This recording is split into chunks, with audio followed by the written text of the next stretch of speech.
What is happening, guys? So today we are doing an Elden Ring the Convergence mod review. So if you're just now seeing this, I did a full-on Let's Play on my channel, a full 28 episodes long. It would have been a little bit longer, but we had some problems.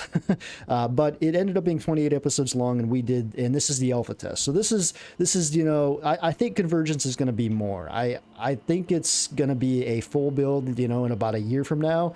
But as of now, it is just the alpha test. And today, I want to talk about the alpha test and my experience with it, and just talk about the mod overall. First off, the mod, the Convergence overall is fantastic.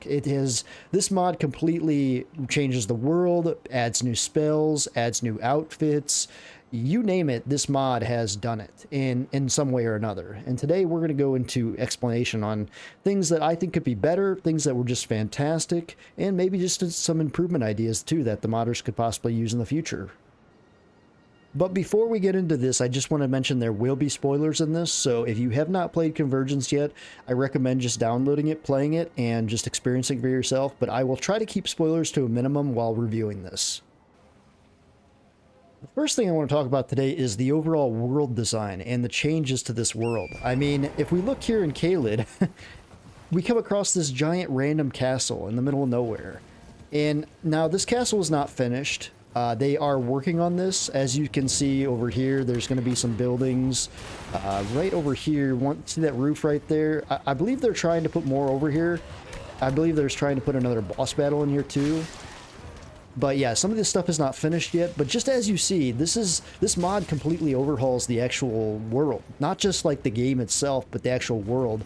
There were parts in this Let's Play where I was coming across new stuff all the time, and I was like, wow, what is this? What is this new place to explore? I mean, they just did a fantastic job with just adding new things into Elden Ring that that should have probably been there to begin with. There was a lot of open space in Elden Ring where that kind of just felt empty, when riding through.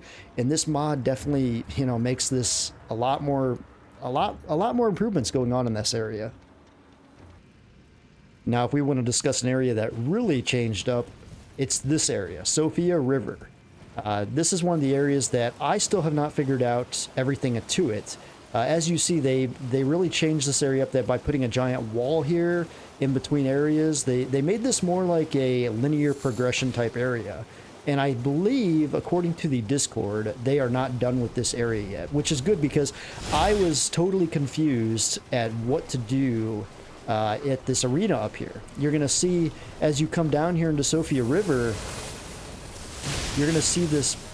Let's try not to die here. But you're going to see this giant arena over here. Like, usually this is where you can summon an ancestor spirit. But you come up here and you come into this just beautiful, beautiful arena. And there's just nothing here yet. And we spent like a whole episode on my Let's Play trying to figure out how to activate this, but apparently it's not done yet. So this is just an area they're working on, but this is what I mean, guys. They just re-overhauled this new area, put like a brand new little boss arena in here that will soon be a boss arena, hopefully for the full build when that gets released. But as you see, Sofia River, they just completely remodeled this too. It's absolutely amazing. And when talking about world changes, we cannot forget to talk about the new Lake of Rot, or I call it the Kingdom of Rot, because they put an actual legacy dungeon down here in the Lake of Rot. And I'm not going to spoil it for you guys, but as you can see, this is full on Dark Souls. And when I was playing through this legacy dungeon, it reminded me of like Dark Souls 3 a little bit, which I just loved. I mean, there was just so many points in this whole entire mod that just felt so much better designed than the actual base game, and it made me feel like I was playing another Dark Souls game, not just an Elden Ring game, which is a good thing in my opinion. Dark Souls Convergence, Dark Souls 3 Convergence was just fantastic on every level. They remodeled everything, and they added so much of those aspects into Elden Ring, which I feel like Elden Ring just needed to begin with, which was just a really cool way to go about it. And just to get an overall idea of what they did to the Lake of Rot, this is the other side of the Lake of Rot. So we were on the beginning side. They modified this. They put a Coliseum in here with a boss and everything. And this whole area is actually a giant puzzle, too, that you have to solve. And I'm not going to show you how to solve it because it actually took us quite a long time to solve it. But there's an actual puzzle to be able to figure out how to even get through this place. It brought in so much new aspects that Elden Ring was just missing. You know, Elden Ring, you just ran through the Lake of Rot. It was just this mysterious place. And Convergence, they just put just an epic, you know, legacy dungeon down here. They just did a fantastic job. But with all pros, there's always cons, though, as well. And Stormville Castle was one of the most biggest disappointments in the whole Let's Play, I thought. Stormville Castle was just regular Stormville Castle. There was nothing new to it. There was really nothing new added to it, which was a really a disappointment. Because Stormville Castle is just, you know, it's great. It was, you know, it's great to begin with. There's just so much opportunity here for an amazing legacy dungeon. And I mean, I like regular Stormville Castle, but when I was playing Convergence, I just wanted more. I wanted more to it. I mean, the Godric was cool. The changes that they had made to Godric were cool. I'm not going to spoil that, but the little changes they made were good. They could have probably modified them more, but they could have put in, there were several places in this legacy dungeon that probably could have added a mini boss just to make it more integral, I think it would be a good word to put it. Margit was also very similar to base game, not very much change there. I feel like they really didn't change much in overall Limgrave. Also, you know, Castle Moor, very similar. This, you know, there was a lot of just regular stuff here, and then as you got out, you know, there was obviously changes in Lucaria, obviously changes up here. Obviously changes in Caelid. They designed a whole bunch of new stuff in Caelid. I just felt Limgrave was very disappointing in a way. I felt like they just could have made it more, I don't know, made it more of wanting to explore, wanting to do things. It just kind of felt like a starting area like base game. It just didn't feel too different. I wish they would have modified that a little bit more. But that's just it's a small complaint, but it is something that I recommend maybe they could do better in the full build. So that's a little bit about the world. Let's talk a little bit now about exploration and the want to explore. So if you're like me, you have played a lot of Elden Ring. I think I have a total of like 1,500 hours in this game from all the challenge runs I've done on my channel and everything like that and the mods I've played. But so in doing that, you know, and doing all those hours, like, was there anything that made me want to explore this mod? And there was a lot of reasons to want to explore. They put random little things in here and there, but honestly, I feel like they could have done a bit better of wanting me to make me want to explore more. For example, if you ever played Reforged, the mod Reforged, it's another complete overhaul of Elden Ring. And they did a very good job of tucking things away in weird places. So for instance, on Reforged, I found random things like on little tucked away corners, like on a beach or something. Like there was just reasons to explore every nook and cranny corner of Reforged. And in this mod, I felt like things were kind of just out there in the open. There wasn't a need to explore in the great depth of things of like Reforged. I mean, like I said, there was a want to explore, a want to check things out, but like for instance, that area over there, the Dragon Communion, all the same as base game. I went over there to explore it, was expecting to find something different from base game, and there was just nothing over there. Like there's a lot of areas like that in this game that I feel like they could have done something just epic, like put some type of mini boss there or something there. I don't know. I'm not a modder. I don't have that mind of wanting to create the things to the world, but I can recommend things, you know, and I feel like this was just an area that they could have put something epic out there. Just little things like that. There was reasons to explore and reforge that I just wasn't getting in this mod. In this mod, it was more about doing the character quest, which we'll talk about here in a little bit, and getting through the game. In Reforged, it was like I needed to know everything about the world to get every exploration, to get every little rune piece that they tucked away. There was like little more things like that. But I understand Convergence, Reforged, completely different mods. I'm just recommending that maybe something I could do to make it better even. I think an area that this mod lacks in is the change up for the bosses, for the actual bosses that were already in the game. So for instance, we're in Radahn Stadium right now. Now, Redmane Castle is a completely different legacy dungeon in this mod. It is actually a linear progression. They improved Redmane tenfold. I mean, basically, think about it like this. In base Elden Ring, you can just run through the castle, go right to, you know, the bosses. This mod, you have to go through the castle in a specific way. It's an actual, you know, linear progression, Dark Souls 3 type of progression for that castle. And they did an amazing job. I'm not going to spoil it for you. That's why we're out here looking at it from a distance.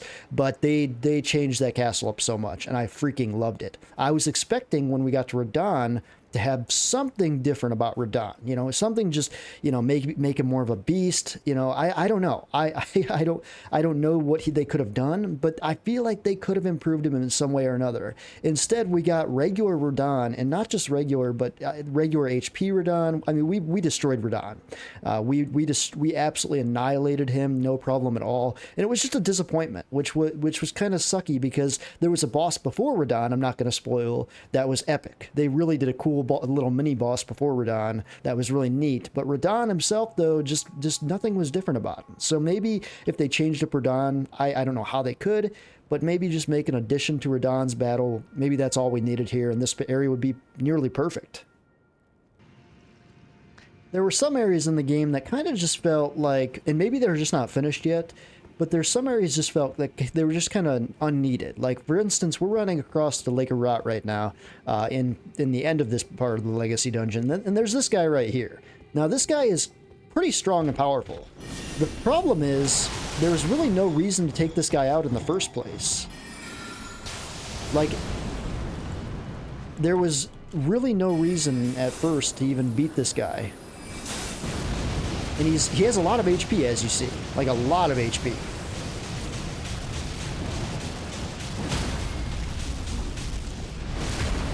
And first time I came across him, I was like, oh, this guy is guarding something. It's going to be good. But he's not, though. Like, we took him out. We thought there was going to be, like, a chest or something he was guarding.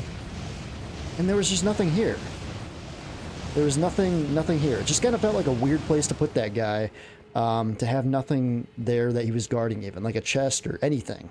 And then I wanted to also talk about this part in Lake of Rot. This was an idea for the developers of this mod. This bridge, I think they could have put a boss here. This bridge would have been awesome to put a boss, because you're wrapping up, you just solved the puzzle, this final piece came up to the puzzle. I'm not going to explain how to solve the puzzle in this place, but the final piece comes up, this bridge comes up. There should have been an exciting surprise boss here. They could have done something really cool here. And when I got up here, I was thinking like, oh, this looks like a boss arena. And then when I could run right through it, I was like, oh, damn, that's missed opportunity right there. I feel like they could have definitely done something with this area. That's just something that I noticed, but not a complaint, just something they could have done maybe. All right, so we talked more about the world, boss designs, what they needed. Let's talk about the weapons, because I know you guys are probably thinking Convergence. Let's hear about the weapons. Overall, you know, I'm not too impressed with the new weapons they gave us. I feel like this is where the mod was really lacking, in my opinion. I guess we have to go to my chest here. I guess I have it in my chest. There wasn't very many new weapons in this mod. Now, I know that's something they're improving on. I know I follow them on Twitter, and I know that they're trying to improve on this and add more weapons. I just felt like for our Let's Play, we went through all of Limgrave, and we really didn't find any new weapons. And it actually took us forever to decide on a weapon. Like here, we've came across some every now and then. We came across, you know, Blade of Scarlet Rot Bloom, and like Monk's Flame Blade. That's in base game, but you have to farm for it. You know, they just gave it to us in this mod, which was cool. There was little things like that I can really appreciate. Acts of Empathy. This looked really cool, and if you watch my Let's Play, I was really disappointed when I picked this up. I was expecting this to be a colossal weapon. It is not a colossal weapon. It is a very small axe, as I will show you here. I feel like there needs to be more colossal weapons in this game. Like, I was expecting this to be a big axe. Like, when I picked it up, I was like, oh yeah, baby, let's go strength. And it's not. It's just a normal size axe, which it looks cool, has a really cool design.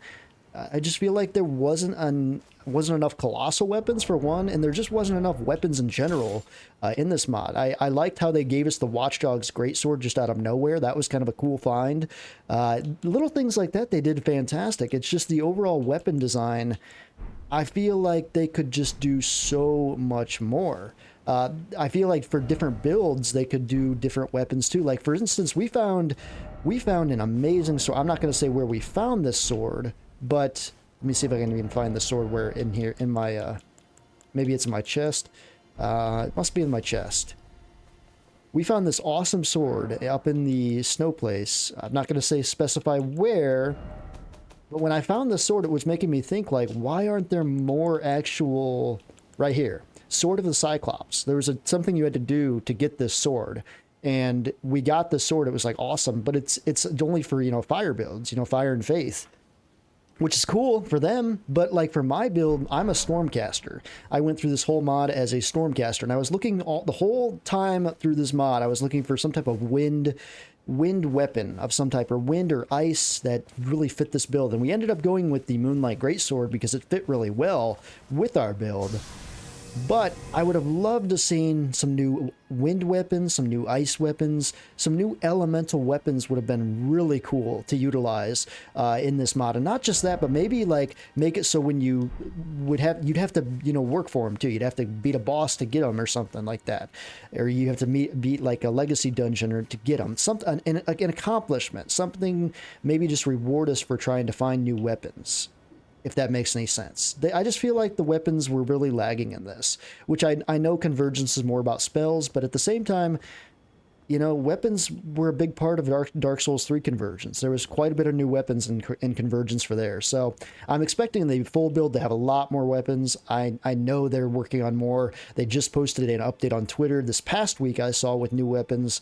But honestly, the weapons they posted, though, I wasn't too impressed with. They just looked like normal weapons. I want some like cool looking elemental weapons. I think that'd be really cool for this mod. Let's talk about outfits, because this was something I was really impressed with. So going through Convergence, I learned I learned this probably halfway through, that each outfit has stats. So basically, when you look at the stats, each outfit in the game increases like intelligence, faith, mind by 4. Like every outfit has a reason to want to, you know, use. You'd come across new outfits and you'd be like, oh, what are the stats on this? I thought this was genius, and I thought this was something that, you know, base Elden Ring should have had. It was cool to come across, you know, like some outfits, like one of the new ones that they put in the game was this one, Berserker Battlewear. Just a very cool looking outfit. I mean, I found this early on and we used this for quite a bit at the beginning, but just look at that. It's just the looks that they designed these new outfits looked fantastic. And not just that, but the, you know, the stats, adding the stats to them really made it so like, oh, you wanted to explore for new clothing. Now, the problem with this system, though, is once we found really good clothing that had good stats, for instance, we used the Night Maidens. Once we found the Night Maiden armor, we kept this because this thing is amazing. This thing increases intelligence, faith, and mind by 4 and reduces FP cost of sorcery by 8%. So if you wear this whole set, you are getting about 16% of reduced sorcery cost, which was amazing. The amount of spells we could cast with this build was incredible, which was awesome. The problem is we found some cool armor later on that looked really cool, but we couldn't wear it because it would, you know, mess with our build. This is where I think they could have created a transmog system. Now, if you don't want to know what transmog is, it's like a decoration system, basically, where you can go to a merchant.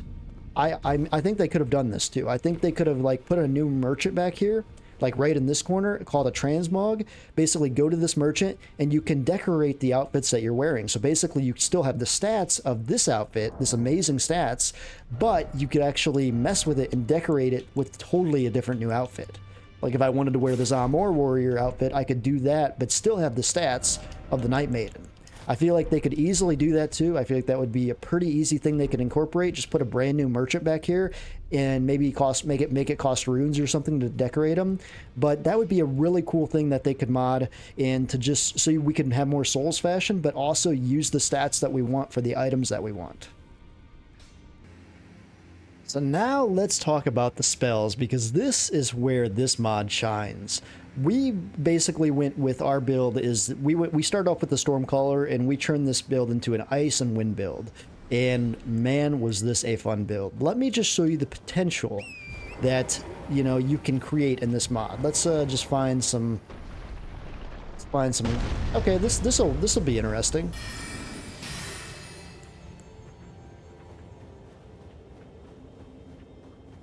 This will be an interesting battle with the giant hand to see just how powerful this actually is.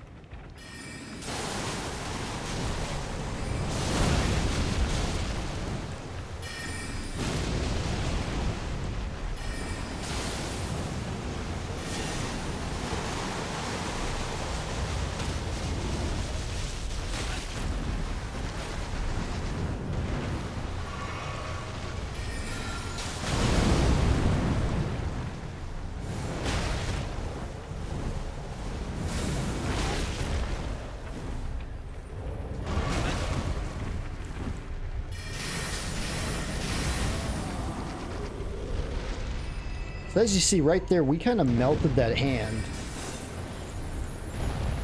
Now we're going to interrupt these guys.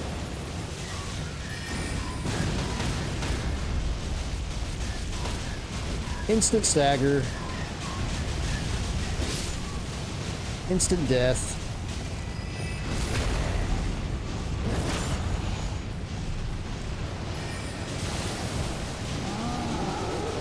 Instant death.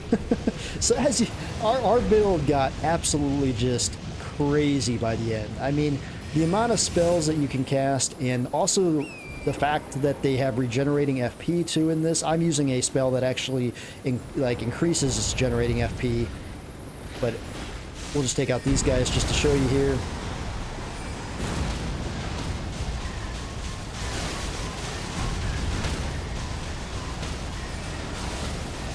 By the end of this mod, we were just absolutely destroying shit. I mean, we can just cast an avalanche. How cool is that?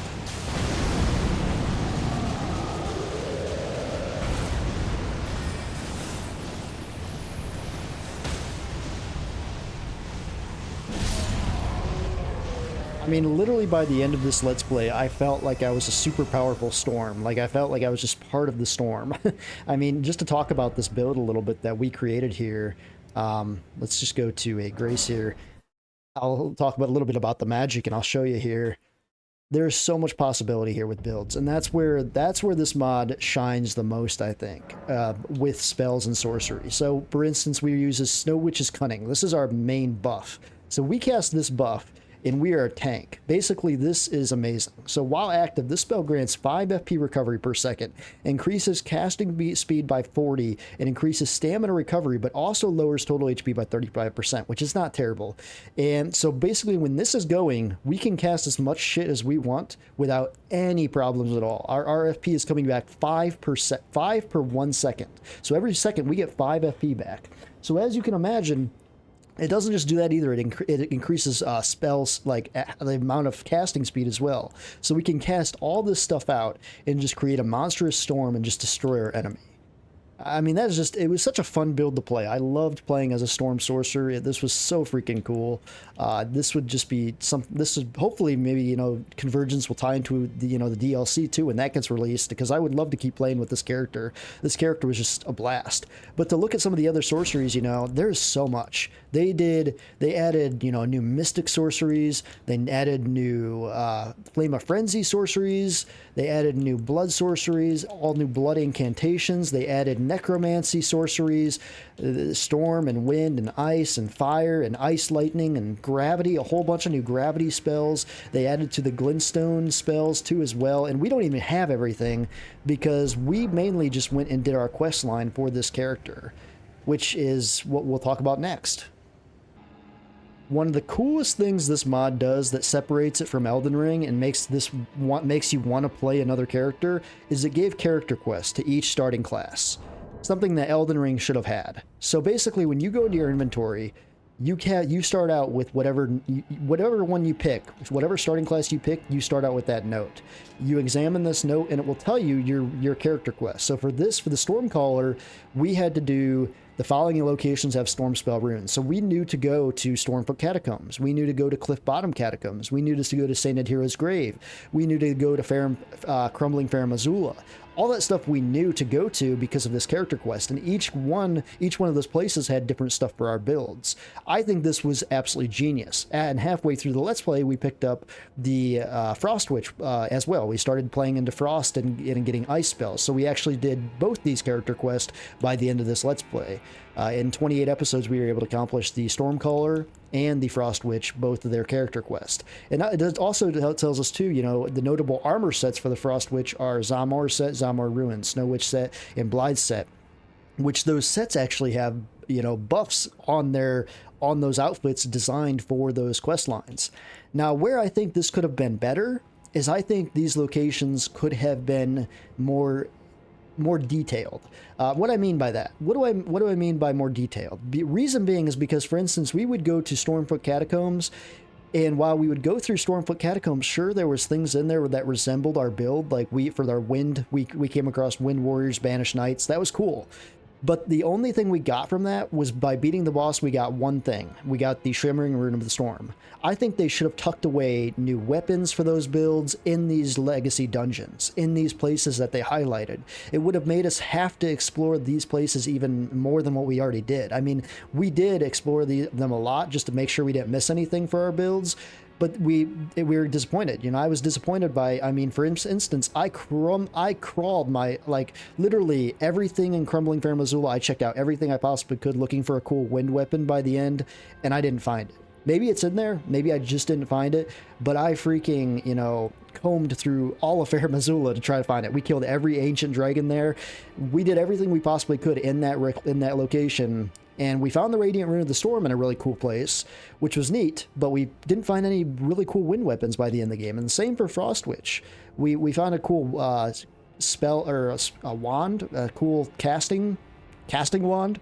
I'm having a blank here what that's called. We found a cool casting wand for this build, but we didn't find any really cool ice weapons or anything in these locations. So I feel like they could have expanded on this, but the actual aspect of them putting this in there really made this mod cool, because it made me want to play other builds. Like, I can't wait to, you know, on next time and during a slow season of gaming on YouTube, do another Convergence playthrough, you know, do maybe a fire and lightning build or something like that. I don't know, but there's so much possibilities because you have to do character quests for your character. I just think they can add more upon this and make you have to explore more to, you know, try to find more weapons and whatnot. But that's just a small detail there that they could include, and it would be pretty easy too, just to tuck away more things in those places. But other than that, though, the character quests really were such a cool idea. I'm so glad they put those in. Let's now talk about the overall difficulty of this mod. Now, in Reforged, if you play Reforged, there was actually a difficulty slider at the grace. You could go to a grace and make the game harder or easier depending on what you were feeling. This game does not have that. This game, Convergence's mod, does not have that slider. And do I think it needs it? It depends. There was a part in this Let's Play where we were just destroying everything. By the end, we became really freaking powerful. And I feel like maybe having a difficulty slider for some players would be good. I mean, I didn't mind it. I don't mind being a badass and just destroying everything by the end. I think that just kind of fits with the character. But I know there will be some people that say, oh, my build's way too strong, we're blowing through the game. And maybe a difficulty slider would be good for those people. I don't know, just an idea. Now, I'm standing in Rykard Stadium because Rykard's fight was probably one of the hardest in the game. Reason being is because and I don't think this is a spoiler much, but you cannot use the Serpent Hunter to take out Rykard. So as you can imagine, using your actual build to take out Rykard, it was a blast. It was an absolute blast. And also, not just that, but in this stadium, when Rykard is here, the camera actually goes to an MMO view. And it reminds me of a view like you'd see in like Diablo. You're zoomed way out so you can see Rykard and all his attacks, and your character is smaller on the screen. So basically the camera is very zoomed out in this battlefield, and it just felt awesome. I loved that. Now, why didn't they do that for the Fire Giant? Because the Fire Giant was another fight that would have been so much better if they would have used that same camera angle. And also other big bosses too, like the Elden Lord too in Fair Missoula. That would have been a nice camera angle to have there. For that up there, they could have included that. I mean, the camera angle in Rykard was just so cool. I loved that camera angle. The fact that I could see every attack Rykard was doing, when to dodge. It was just fantastic. Zoomed out camera is never a bad thing when you're fighting big, hard bosses. I think that is something that just could be more utilized in this mod quite a bit, because there's a lot of big bosses you fight. Even Radahn might have even been more of a fun fight with a zoomed out camera. Maybe that's all that fight needed as well. When talking about difficulty, you know, I don't want to show you guys where the stadium is because it's a new stadium in the game. But this is one of my favorite areas that I found in the game, in the mod, and it was epic. Fighting the boss down here was really cool. I just wish it was harder. We did this at the end of the game though, so maybe that's why it was easier than we wanted it to be. I mean, we just demolished this boss down here that they put down here, and I was expecting it to just be more of a challenge, but still, such a cool area though. And as I see, you know, talk a little bit more about the world design, what was really cool about this mod is some bosses like this, once you beat them, had a teleporter that you took, and it took you to just a random place in the world where then you had something else to figure out. It just it changed so many things in this game that just made so many things better and flow better than regular base Elden Ring. And I loved base Elden Ring, but man, oh man, is Convergence a good time. Let's talk a little bit about the Erd trees, the minor Erd trees specifically. So in this mod, you will come across these minor Erd trees that have teleporters. Now well, they're actually altars. Now these altars are really cool. Basically, when you come across them, you can use them to teleport to any other altar in the game. So basically, right at the beginning of the game, you can go right to the deeper depths, just like that, which is really cool, but kind of broken when you think about it. Here is what I think they should have done with these altars. I think these altars should be in like a boss arena. So basically, you can use these altars. So let's say when I was starting out the game right at the beginning, you know, I traveled to an area that I probably shouldn't have been in, and I got killed by the boss pretty quick there. But I messed with the boss. The problem is, a lot of these teleporters, once you teleport, the boss is not aggroed right away. You can just get on torrent and ride away. Here's what I think they should have done. Closed this room off until the boss was defeated. So basically, when you started the game, if you wanted to go to deeper depths and get teleported down here, this would be a boss room. This would be gated off, and I could not leave here until beating this guardian for this altar. Once I beat the guardian, then I was free to explore this area. This would have made it a lot more better and more challenging, so I couldn't just go from, you know, the very first altar I found to, say, West Atlas and get a really cool weapon or spell. Because that's what I kind of did throughout the Let's Play. I would use these teleporters, I would just get on torrent and ride away, and I wouldn't even have to fight the boss. But instead, what they could do is easily just give us these teleporters. That's fine. I like these altars, but make it so when you teleport to an area, this whole area is closed off until I beat this boss right here. Once I unlock the Grace, the fog gate opens up, and then I can go through the world. I think that would have been really a neat thing. I wonder if I think I cleared out all these. Let me see here. South Mountaintops. I think I cleared this out. I just want to see. I want to show you guys what one, because they put new guardians in too. These new guardians are kind of badasses. I think I might have beat them all. Maybe I did. I think I did clear them all out. That's too bad, because I wanted to show you guys one of them, what they looked like, but I think they're all dead. But yeah, this was a really cool aspect, you know, putting these minor Erd trees throughout the game, these altars, being able to teleport. I just think it could have been way better if they would have made it a have to beat boss. It closed off the area with a fog gate, which wouldn't be hard to do, and that way you beat the boss, then you can explore the area, and then that's basically your reward for clearing that altar. Just a little thing, but I think it could really make it really good for the full version.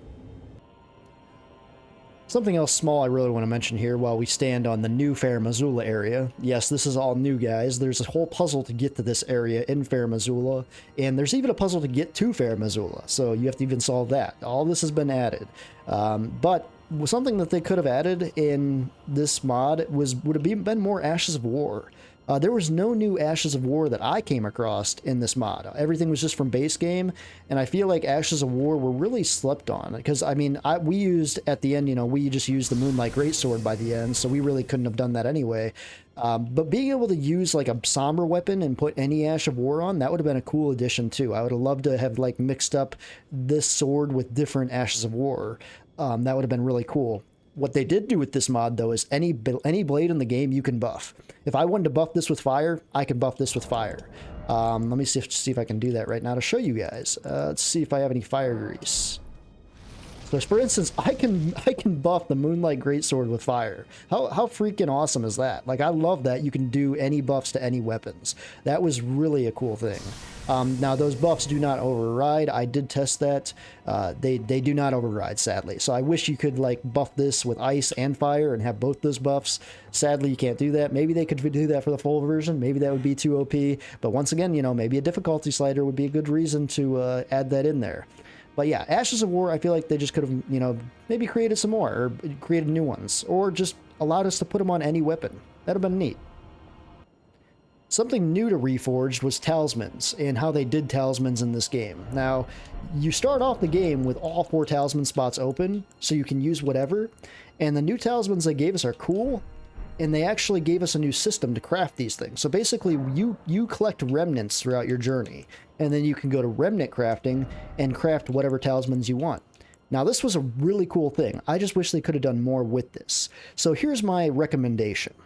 there were so many times where lots of these ones I didn't even end up using. Some of these looked really cool too, like this one, increases all fire damage by 10%. Something they could have done here is when we apply this talisman, it gives an effect on our character. So I'm thinking like when you apply this increases all magic damage by 10% talisman, our character glows slightly blue or something. I feel like having a physical on that look for like, Souls fashion type would be really cool. Like one thing I really liked in Dark Souls 3, embers. When you used an ember, your clothes would glow, with that ember look to them. I thought Elden Ring was always missing that. And I feel like with these new talisman additions, these new remnants, having a glow around your character, like if I put the magic one on or if I put the fire one on, my character would start have a slight fire aspect to him, kind of like Dark Souls 3, or maybe even, increase all magic damage, a slight a blue glowing effect. That would just be a cool visual effect, I think, that would be just really cool to include. There's just felt like the remnants after a while just were regular talismans, and I feel like they could just do something really cool with that. It wouldn't be that hard either, just increase like a visual effect to the character. Let's talk about something I really, really liked. So I'm gonna try to say this without any spoilers, but this gate up here was such a cool addition to the game. This gate can only be unlocked after collecting certain things, and so you can't get to the end of the game without unlocking certain things. And basically, going through your character quest and getting the things needed to unlock this gate to be able to go to the forge. This was such a cool addition. I loved how they did the end of the game. It made so much more sense than regular Elden Ring, which is funny. Regular Elden Ring, you'd think, the lore and everything would make sense, but this actually made more sense. The way they did this, the way they approached this, the way they approached how to get the Farum Azula, creating a whole puzzle to even get here to begin with, which created so much mystery, and then how it wraps into the end of the game. Absolutely fantastic. I loved how they changed from about, when you're going into the end of the game, you can kind of feel it in base game. And this was just a surprise. Like you kind of were like, oh, wow, we are already at Ashen Capital. And the way they did it and transitioned it, fantastic. I freaking loved it. Please keep that for the full version because, and maybe just expand on it too. I don't know how they could because it was so good. But yeah, I loved it. Fantastic 10 out of 10 job on the way they approached the end of the game. Now let's wrap up where the end of the game is. So the end of the game, nothing too different about the end of the game, except for the fact the Elden Beast needs fixed. So this was my main gripe with the whole entire mod. The last final boss, Radagon and Elden Beast, not too many differences from base game, and I feel like there's so much potential to make those bosses better. Elden Beast, for example, is just broken. We had to actually respec our character to a physical build to even beat the Elden Beast, because the Elden Beast, our build, you'd cast out magic, he would just cancel it out. You'd cast out magic, he would just swim away. We would cast out our tornado, he would just swim out of it.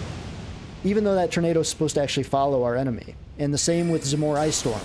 Would start to follow him and then just would get out of it. So we tried to use all our magic abilities on Elden Beast, it just didn't work. It was impossible to take out the Elden Beast with magic. And maybe that was intended, I don't know. But Radagon, you could take out with magic. Radagon was actually a great fight. That was really good. Maybe they could take the cool camera angle that Reforged had. Reforged had a really cool camera angle when fighting Radagon, which made it more epic. They could have maybe used that. I don't know. But Elden Beast, though, there was only... basically, when you beat Elden Beast down to halfway health, he uses a special attack. That was like the only new thing they put in. And also, they gave the Elden Beast way more HP, too. It was such a long fight. I mean, literally, I think we spent maybe... Oh gosh, I don't even know how long it took for our final fight. We had to actually spec into some faith to be able to use heals and stuff, and it just felt broken. It didn't flow good, and by the end of the game, I was like, yeah, I wish they could have done something better there, because the Elden Beast, it also spams some of the worst attacks that it has too, so you can pretty much guess what attacks I'm talking about. It's shooting stars down and everything. It spams those attacks more often than anything, and it just is an annoying fight. I feel like they maybe just eliminate the Elden Beast altogether and make Radagon have like a super form. Like maybe, like in Dark Souls 3, Slave Knight Gal, one of the best Souls bosses of all times. Maybe make it so once you knock out Radagon comes back in like a you know, epic form, kind of like, you know, Slave Knight does, you know, that 3-phase transition in that fight. Maybe do something where you fight Radagon in that giant arena. That would have been really cool, or something like that. I don't know. The Elden Beast, I know it's for the lore, but for Convergence, they could do something better, something a lot better. But with that, guys, overall, this mod is an easy, you know, 8.5, 9 maybe out of 10. Fantastic. Best mod I've played for Elden Ring without question. And if you haven't, guys, check out the full Let's Play on my channel. And thank you guys for watching. Hope you guys got something out of it. Enjoy Convergence. It's a blast. We'll see you guys next time. Stay strong, and God bless.